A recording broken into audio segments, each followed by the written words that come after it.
The Raiders head coaching search is into week 2. There's more names to add to the list, and I'll give you my suggestions on where I think the Raiders should be leaning and why. That plus more comes up on Tuesday's edition of the Locked On Raiders podcast for January 13th, 2026.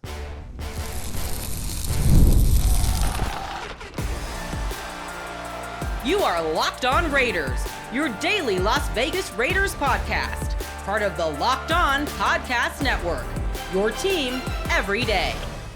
And welcome, Raider Nation, to another edition of the Locked On Raiders podcast, part of the Locked On Podcast Network, your number one sports podcast network. We're very proud of that. We're also very proud of the fact that this show continues to grow each and every day, and that's because of your support and the great job that my man Ari does on the YouTube page. Without Ari, there is no YouTube page, so we shout him out. We appreciate him. You can find him on Twitter at Ari Produces. You can hit me up as well at your boy Q254. And if you want to be a part of the show, as many of you do, we got the Locked On Raider podcast voicemail line for you at 707-654-4693. As you can imagine, we got plenty of calls, plenty of texts talking about the head coaching job, what the Raiders should do at number 1 overall pick, Fernando Mendoza and his performance against Oregon, all that good stuff. Segment number 3, we'll try to get as many calls and many texts in as possible. Segment number 2, now that we have a handful of guys that have been requested or been interviewed by the Silver and Black, they interviewed 5 last week. They've put out requests for at least 6 this week, and the list is continuing to grow. I'll talk about the guys that I think the Raiders should be leaning towards and why. We'll break that down, talk about it. Coming up in segment number 2, here in segment number 1, news and notes of the day, and it really just has to do with the head coaching search and just updating you on where the Raiders stand right now with their request for week 2. We'll jump into that after I tell you about the title sponsor of the show, and that's FanDuel. FanDuel is officially in playoff mode. Every game day during NFL playoffs, FanDuel is giving customers even more ways to get in on the action. Visit FanDuel.com to get started today. And we're going to go ahead and get started with the news from Monday when it comes to the Raiders and their head coaching position and the different interview requests that they have put in for. According to Ian Rappaport from the NFL Network, he tweeted out, the Raiders are now requesting Chargers defensive coordinator Jesse Minter for a head coaching interview, source said, as he'll add them to his growing list. Not a surprise. He's a guy that's a Michigan man, so he's got ties with Jesse Minter, or with John Spytek, I should say, the Raiders GM, and Tom Brady, both Michigan men. So you can see that tie-in right there.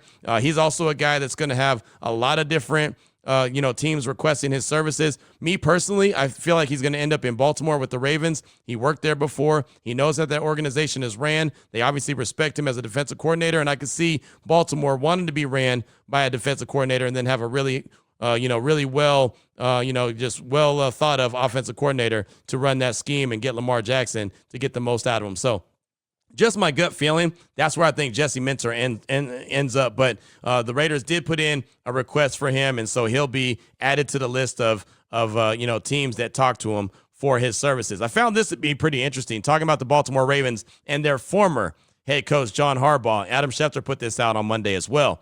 While the Falcons announced an official interview with former Ravens head coach John Harbaugh, he already has been conducting preliminary and extensive phone calls with the Giants, Titans, Browns, Raiders, and Cardinals, per sources. He's trying to determine who to meet with later this week and into next week before making a decision. He's fully expected to coach in 2026, per sources. So I found that to be pretty interesting that John Harbaugh and his agent were reaching out to teams as opposed to the teams reaching out to him, kind of gauging their interest in him as opposed to the other way around. Now, I don't think that John Harbaugh is a real option for the Raiders. I mean, it just seems like it's not the fit that Mark Davis is looking for when you read the statement that he put out after they fired Pete Carroll. John Spytek and Tom Brady collaborating together are going to be in charge of football operations. What comes with John Harbaugh is a lot of expectations, a lot of power, a lot of the decision-making, similar to what John Gruden had when he was with the Raiders. That's why I don't see it as a good fit for the Raiders. Not that Harbaugh's not a really good coach, because he is. Right, he was with the Baltimore Ravens for 18 seasons for a reason.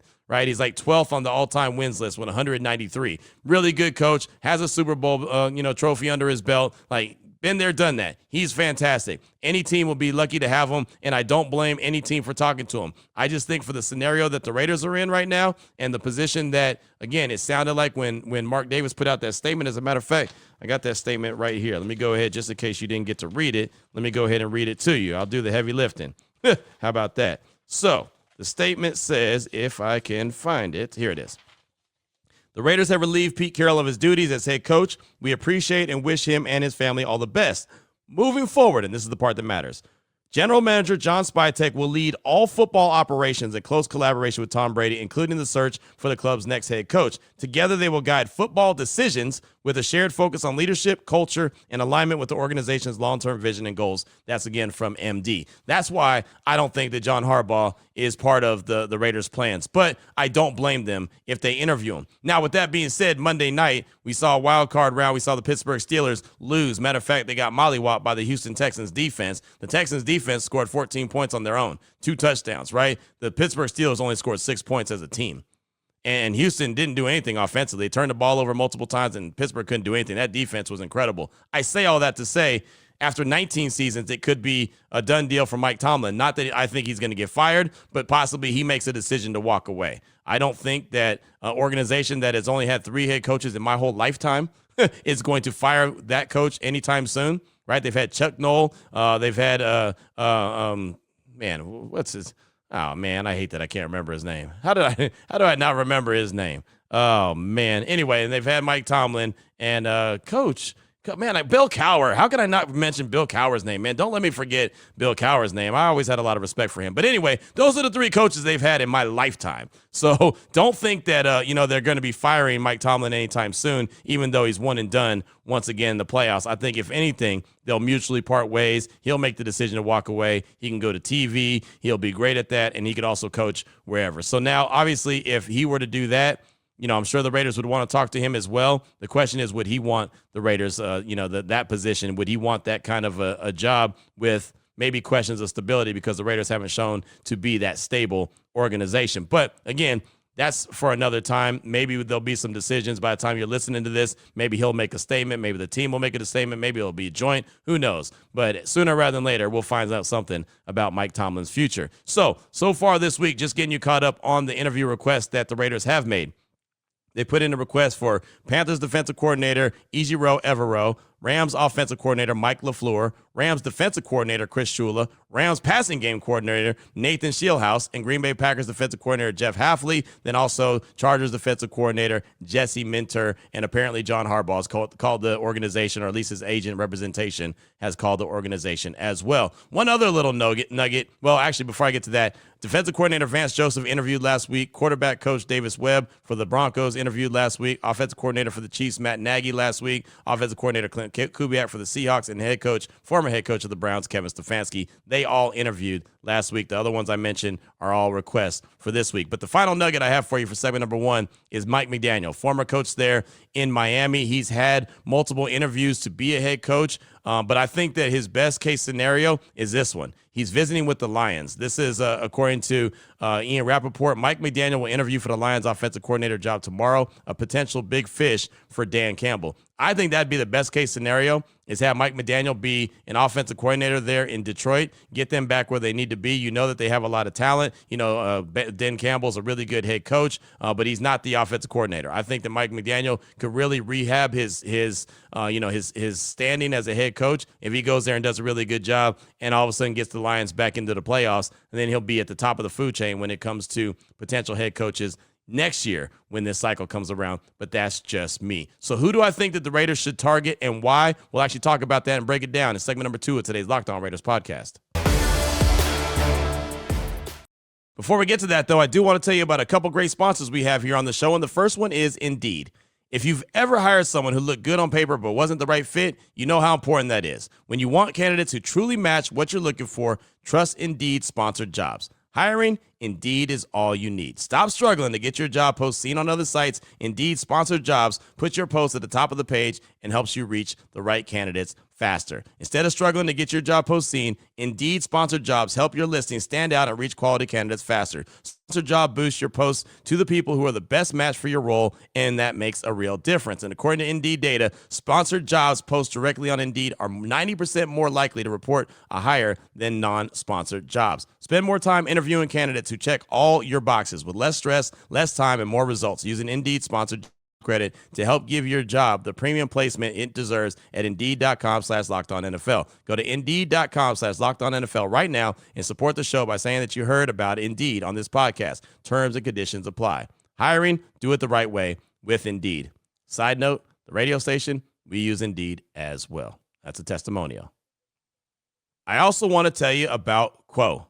New year, new systems. This is the time when a lot of us look at the messier parts of how we run our business and think there has to be a better way. And there is. Streamlining your communications is one of the quickest upgrades you can make. That's why today's episode is brought to you by Quo, spelled Q-U-O, the smarter way to run your business communications. When your team is reachable, organized, and communicating in one place, you're not just working cleaner, you're creating more opportunities to connect with customers. Your whole team can call and text from one shared business number, so nothing gets missed. Everyone sees the full conversation thread, which makes replies faster and more personal. It works right from your phone or computer, and you can even keep your existing number. And Quo's smart AI tools automatically log calls, summarize conversations, and highlight next steps, so details never slip through the cracks. It's no surprise Quo is the #1 rated business phone system on G2, trusted by more than 90,000 businesses, from solo operators to growing teams. Make this year where no opportunity and no customers slip away. Try Quo for free, plus get 20% off your first 6 months when you go to quo.com/lockedonnfl. That's Quo,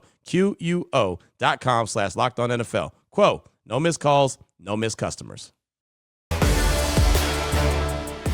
All right, Raider Nation, here we go. Segment number 2 of today's Locked On Raiders podcast. Wanted to get into the conversation about the coaches that I think that the Raiders should be targeting and really leaning into and thinking about hiring the most. And I'm not trying to rush the process. They're into week 2. They've already got a handful of names out there that they've either interviewed or requested. They interviewed 5 last week. They've requested at least 6 this week, and that list is continuing to grow. I was on Fox 5 on Monday. I went and recorded a show there, Sin City Beat. It's always cool to catch up with them. And I was asked the question about the coach. And I didn't have a specific coach that I thought that they should hire. Like, I'm not in those interviews, so I can't tell you who wowed anybody. All I can go off of is what I've done as far as research and some of these coaches and what they bring to the table. And obviously you could look at their teams that they're coming from and say, okay, that's an OC and their offense is good, or that's a DC and they have a really good defense, or whatever the case may be. That's a guy that's really well known across the league. But I came to the conclusion that, especially knowing and saying what I said on Monday about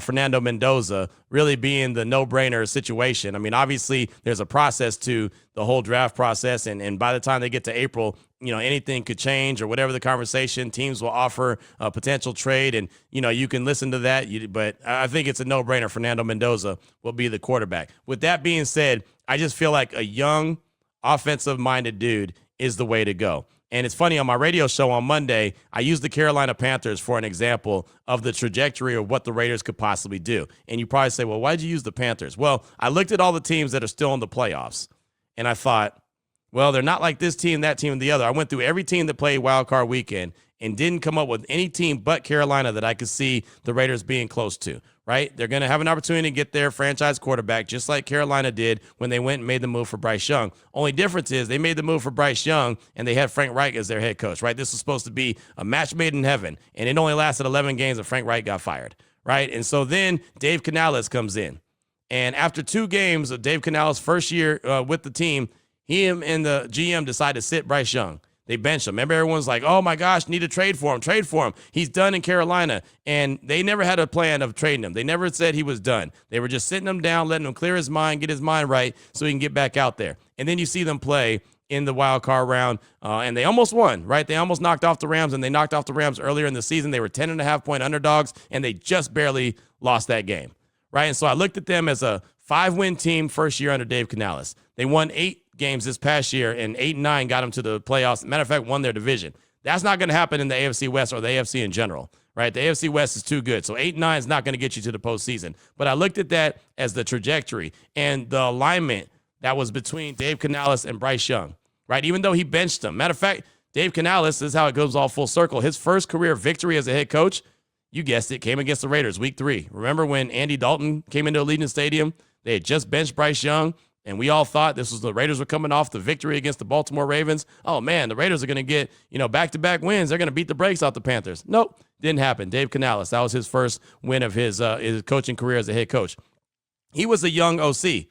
Go back and do the research. He was only an OC for 1 year in Tampa Bay before he got that job in Carolina. Probably a little early. Remember, that's what I've said about some of these coaches. So I look at these offensive-minded guys. Denver's quarterback coach, Davis Webb. Probably a little early for him, but not out of the realm of possibility. Seattle's offensive coordinator, Clint Kubiak.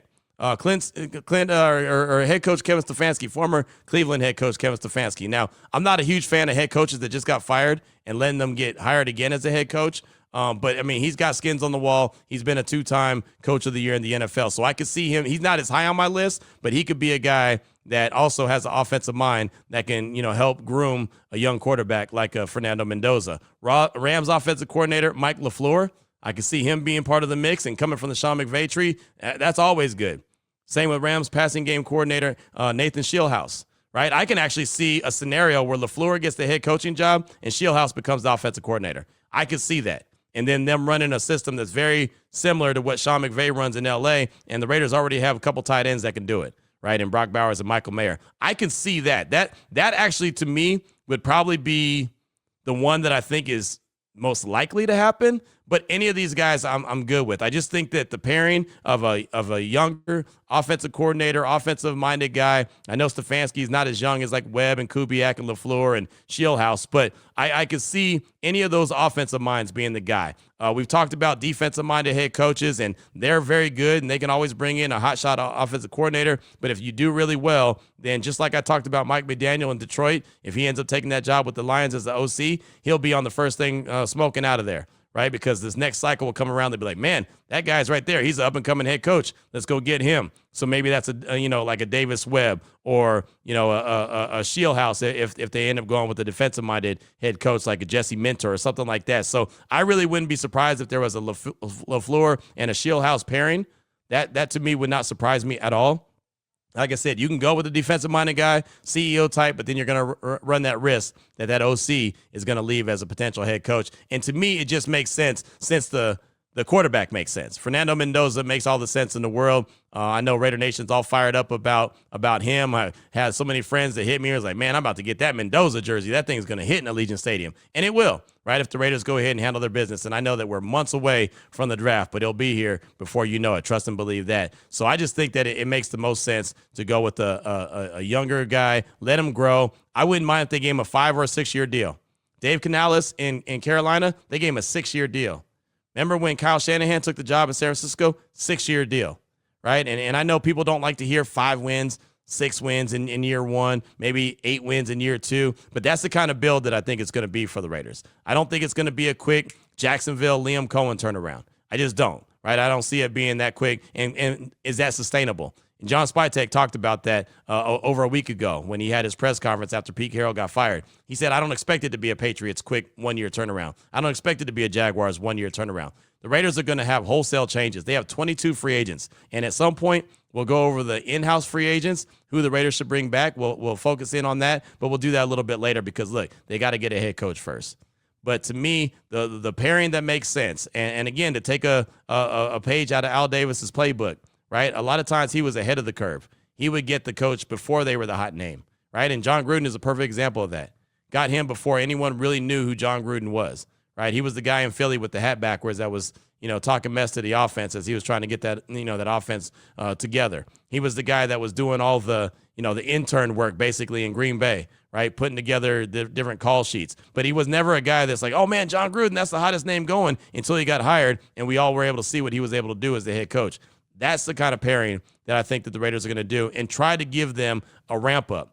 Try to do something that they haven't been able to do in some years, which is be patient and let it build. Now, to Mark Davis's credit, he did try to be patient with John Gruden 2.0, and he was being patient. And Gruden would still be the coach if it wasn't for those emails. We all know how that plays out, right? That was his work, not Mark Davis's. There's nothing Mark Davis could do about it. So that was the one time that he was showing the patience, and he hasn't done that yet since. So that's how I think it's going to go, and I think he's really going to trust Spytek and Tom Brady to, lead the way and build this thing in their image and the way that they see fit and with the pace that they see fit. And that's why, when we talk about it all the time, we talked about it last year with Pete Carroll. I was like, man, they're going to win 8 or 9 games because that's what Pete Carroll does.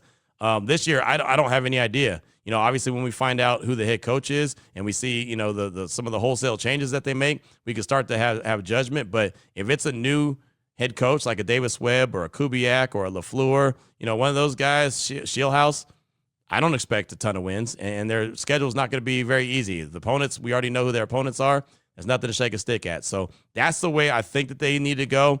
Those young offensive minds, you could always put a seasoned veteran coach or a former head coach on the staff. That's legal. You can do that, right? If you need someone to kind of lean on and, get some guidance from as well. Now, I don't suggest you go Antonio Pierce style and get 29 coaches on the staff, right? Like he did when he was the head coach. But, it's okay to get some experience on your coaching staff as well. So that to me makes the most sense. And I know a lot of you have called in and texted in and said things similar, but I'm all on board with the young offensive mind, whoever they choose that to be, whatever decision they come up with. But more names to come when it comes to the Raiders head coaching search. What's on your mind? Your calls and texts will close out the show. 707-654-4693. We'll hear from you next.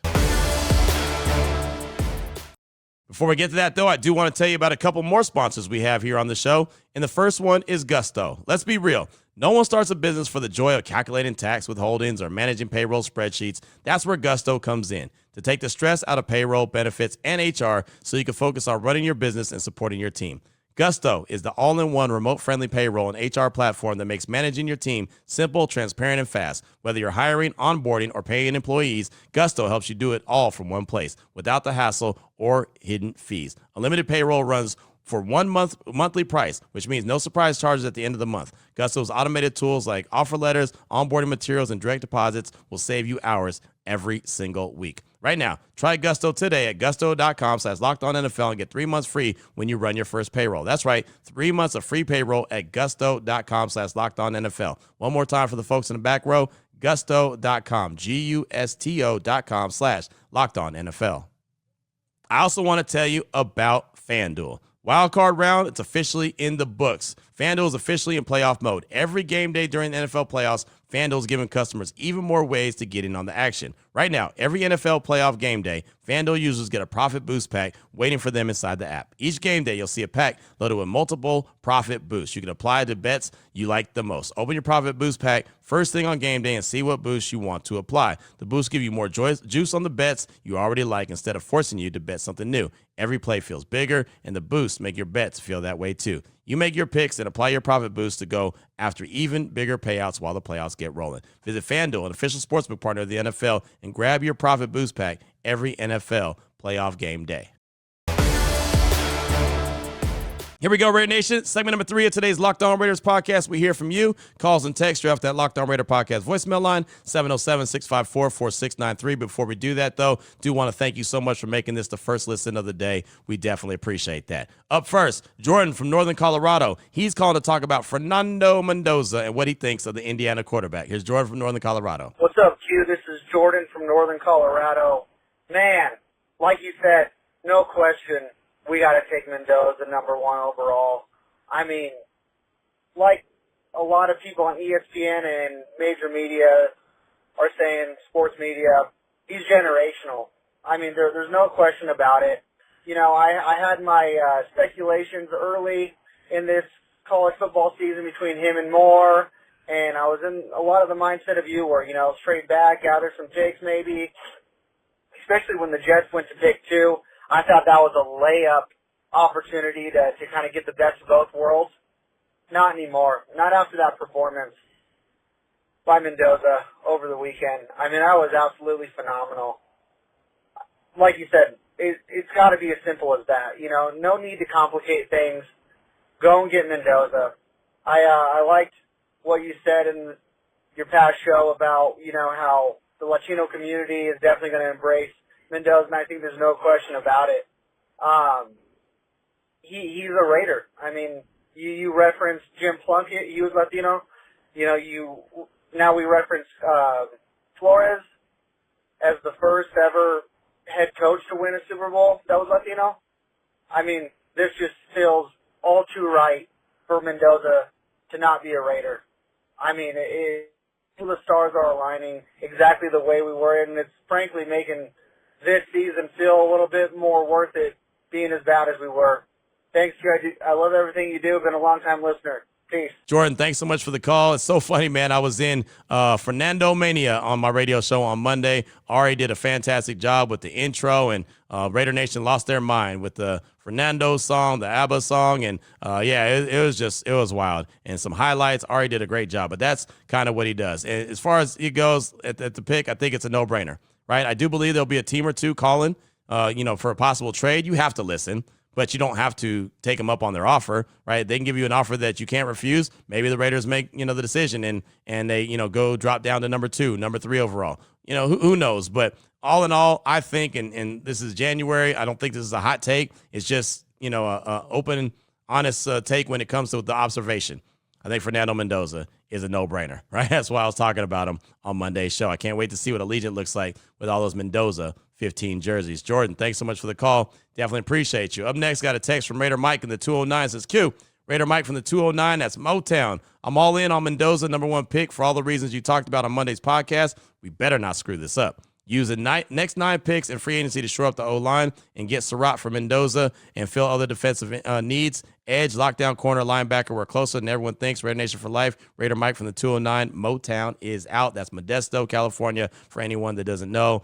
We like to call that Motown. So, Raider Mike, yeah, I'm glad you brought up Surratt, and I probably should have talked about him on Monday's show. I would definitely go get that wide receiver for Fernando Mendoza. I would definitely do that. Similar to what the Broncos did when they went out and got Troy Franklin for Bo Nix. They were at Oregon together. I would definitely use, a third-round pick, to go and get Surratt and get a guy that he's really familiar with. You already have Brock Bowers. You have Big Mike, right? That doesn't have to be your number 1 wide receiver, but that could be a guy that Fernando is really comfortable with. You can go get a number 1 wide receiver, maybe a little bit earlier or whatever you have to do. I think the majority of your salary cap space is going to be used on shoring up that offensive line. I think well before April, that Raiders offensive line is going to be looking really good. Speaking of the offensive line, I had to write these names down. Khalif Barnes and Austin Howard. I forget them every time I talk about the right tackle spot. I can shout out to Donald Penn and Kelechi Osemele and Rodney Hudson and Gabe Jackson. Then I draw a blank. It's like, who was at the right tackles? But Lincoln Kennedy's still there.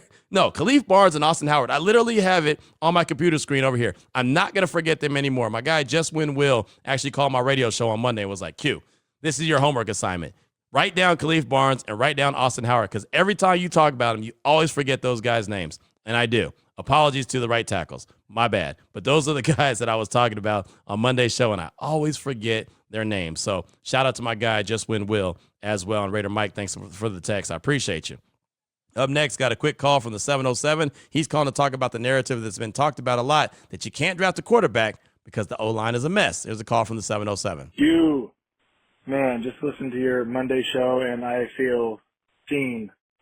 I agree with you. I'm so tired of hearing people say, you can't draft a quarterback, you don't have an O-line. Like, it's just the weakest, laziest take, I think.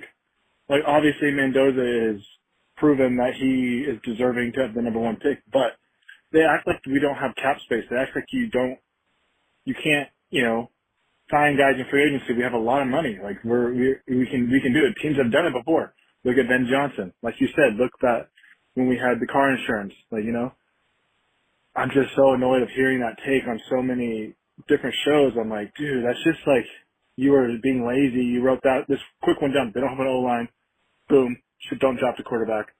And they moved on. It's no, they didn't look into it at all. And I'm just so tired of hearing it. And I'm so glad to hear a show where you point that part out. That's all I got for this one. We got to draft Mendoza. And thanks for everything you do, Q.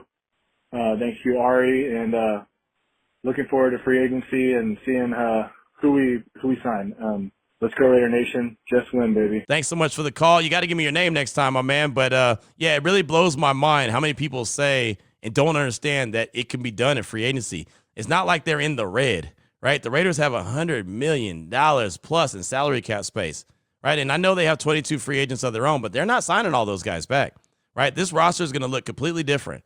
I believe this organization is going to look completely different than what we saw this year to what it's going to look like next year. I think it's going to be a complete makeover, right? Chip and Joanna the fixer-upper. I think that the fixer-upper is going to be fixing up the Raiders organization. I think that that's what's coming this offseason. So, yeah, I mean, you can, like I said, man, you can get the offensive line in place well before April, and I think that's exactly what they're going to do. Thanks so much for the call. Like I said, next time you hit me up, man, make sure you pass along your name. Up next, got a text from Raider Ed in Vegas. Says, hey, Q, Raider Ed here in Vegas. With all the talk about taking years for the Raiders to be competitive, I offer the Green Bay Packers from around the 1970 to 1990. They had losing seasons over that period because they were missing a franchise quarterback. Enter Brett Favre, and that turned the tables, going from a .426 winning percentage over those 20 years to .633 over the next 20 years, all because of the QB. I say all that to say, if Mendoza is the real deal, it could turn very quickly. Thanks for giving fans this platform to share their thoughts and questions. Go Raiders. That's Raider Ed in Vegas. And yeah, I think things could turn around as well. But I know with the new head coach, which I believe, a new first-time head coach, which is what I believe, as I said in segment number 2, the Raiders are going to line up with this quarterback. There's going to be some tough days at the office, right? There's going to be some that they take on the chin, and it might be a slow grind. It might not be that double-digit win season like you saw the Commanders first year with Jaden Daniels, or you saw what happened in Jacksonville this year with Liam Cohen, and what's going on in New England with the Patriots and them being in the playoffs and Drake May looking like an MVP. I just don't think that with all the turnover this team's going to have, that it's going to just gel that quickly. But as long as you see progress, I think that that's a positive. I really do. And like I said, I use the Panthers as an example of the team that is in the playoffs in year 2 with Dave Canales. I think that's okay. Now, again, the Raiders division is much tougher than the Carolina Panthers division, but I still see kind of the trajectory. And they were in a lot of games as well. There was a lot of games that they lost by one score as they just kind of couldn't finish the deal. Obviously, that's a big deal. The Raiders, for years couldn't find a way to finish games. So that's going to be something as well. But Carolina, I mean, even though they only won 8 games, they were very competitive. They looked really good. They did that through the draft, and they did that through free agency. They made all that happen, and they have a really good head coach that has got Bryce Young believing that he can be that quarterback when they selected him number 1 overall. Thanks for the text. Appreciate you. We'll close out with a call from Raider Louie. He's calling to talk about the number 1 overall pick and what to do with it coming up in April. Here's Raider Louie. What's going on, Q? This is Raider Louie from Escondido. Haven't called in a while. Had to take a little break from the stress that the Raiders have gotten to me the last few years, but I'm back and I'm fully back on board with my Raiders. Listen, I just wanted to call in on a couple points. I've been hearing a lot from Raider Nation about trading the number 1 pick and getting more picks and getting more players to fill in holes. Listen, we have been in draft purgatory for QBs the last 2 decades. We've been spinning our wheels trying to get into position to get a quality starting caliber quarterback for the Raiders. And now that we have it, we want to trade away from it. What sense does that make? We need to take a quarterback, whether it's a great choice with Fernando Mendoza or not is to be seen, but we can't pass up on the opportunity. And it only makes sense because if he turns out to be great, we have solved our QB problem for years to come. And let's say he doesn't turn out that great. Well, we're not going to be far off worse than we already are right now. So it only makes sense to go with Mendoza and see what the next couple of years brings. But I mean, for those that have been complaining about this is our chance to get that quarterback. And it doesn't make sense to trade away the pick for more picks when we're going to be right back to it the next couple of years if we don't. My other point was on the head coach search. I think we should go with someone young and innovative. The more I read about Davis Webb, the more I like the what he brings to the table, I should say.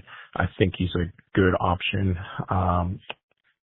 The last time we went with a young coach, it turned out great for us, so why not give it another shot? I mean, no retreads. All these retreads get us to the same point over and over and over, and I think we just need to go with something different, and a young offensive-minded coach would be our best option. Thanks again for all you do, Q. Keep up the good work, and go Raiders. Louis, thanks so much for the call. Look, you listen at all times, right? If a team calls and says they want that pick, you listen, right? They might make some crazy offer that you can't refuse, especially if it ends up being a 1 QB draft. If Moore stays in school and your top 2 options are Mendoza or Simpson, then that pick is even more valuable, right? With that being said, there's no guarantee you'll be in position to get that quarterback again. So you really got to compare and contrast. You got to weigh the pros and the cons if you decide that you are going to move off of that pick and give it to another team. I don't think that they will. I think Mendoza is the real deal, especially because he's got it between the ears, and I think that that's not talked about enough. I know I talk about it a lot, and I know people probably roll their eyes like, oh, yeah, so he's smart. No, it's something about what he does at the line of scrimmage. I think Tom Brady will appreciate that. He processes really well. He sees where blitzes are coming from. He's able to change at the line of scrimmage. I think he's a very sharp-minded quarterback, and that's going to go a long way as well. I think Mendoza would be the best quarterback the Raiders have had since 2016 Derek Carr. That's just my opinion. 2016 Derek Carr had the Raiders in the playoffs. He was, in the MVP conversation until he broke his ankle, right? I think that Fernando Mendoza would be the best QB the Raiders have had since that version of Derek Carr. Obviously, that guy got him into the playoffs, so I'm not going to say Mendoza was better than that, but I think that he would be the best quarterback the Raiders have had since that version of Carr back in 2016. So that's going to do it for today's show. Raider Mendo, got a text from him, got a text from the 541 as well. We'll get those coming up on tomorrow's show. We'll get calls as well. We were supposed to have the Raider Squad show on Monday, but apparently Chantel didn't have any power or something like that, so we pushed it till today. So 7:30 this morning, I promise, Chantel Chan, Lincoln Kennedy, and myself will have the Raider Squad show. So 7:30 to 8:30 Pacific time. We'll go 1 hour long, 1 hour strong. So definitely appreciate you if you tune in to that. So until tomorrow, Raider Nation, take care of yourself, take care of your family, love on your family. Most importantly, as always, just win, baby.